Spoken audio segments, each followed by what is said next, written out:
Hi friends, ചെറുപയർ കഴിക്കാൻ ഇഷ്ടമില്ലാത്തവർക്ക് ചെറുപയർ കൊണ്ട് ഒരു അടിപൊളി ചെറുപയർ ചീരത്തോരൻ ഉണ്ടാക്കിയാലോ? ഈ വീഡിയോ കാണുന്നത് 5-6 ദിവസം പ്രായമുള്ള ചെറുപയർ ചെടിയാണ്. എല്ലാവർക്കും ചെറുപയർ മുളപ്പിക്കുന്ന വിധം അറിയാമെന്ന് കരുതുന്നു. നമ്മൾ അതിനെ എല്ലാത്തിനെയും പറിച്ചെടുത്ത് വൃത്തിയായി കഴുകി ചെറുതായി അരിഞ്ഞു വെച്ചിരിക്കുകയാണ്. ഇനി നമുക്ക് അതിന് വേണ്ടിയുള്ള അടുത്ത ചേരുവകൾ നോക്കാം. ചെറിയ ഒരു അരമുറി തേങ്ങ, പച്ചമുളക്, മഞ്ഞൾപ്പൊടി, ഉള്ളി ഇവയെല്ലാം ചേർത്ത് ജസ്റ്റ് ഒന്ന് ഒതുക്കിയെടുക്കുക. അതിനുശേഷം ഒരു പാത്രം അടുപ്പത്ത് വെച്ച് അതിലേക്ക് എണ്ണ ഒഴിച്ച് ചൂടാക്കുക. അതിനുശേഷം കടുക് പൊട്ടിച്ച് സാധാരണ നമ്മൾ തോരൻ വെക്കുന്നത് പോലെ അരപ്പൊക്കെ ഇട്ട് അരിഞ്ഞു വെച്ചാക്കുന്ന ഇല അതിലേക്ക് ചേർത്ത് കൊടുത്തു.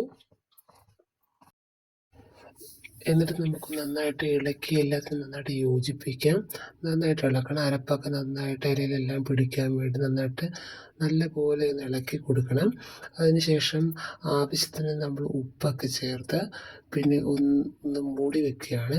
ഇടയ്ക്കിടയ്ക്ക് ഇളക്കി കൊടുത്ത് നന്നായി വേവിച്ചെടുക്കുക. കുട്ടികൾക്കെല്ലാം വളരെ നല്ലതാണ്. ട്രൈ ചെയ്യാത്തവർ ട്രൈ ചെയ്ത് നോക്കൂ.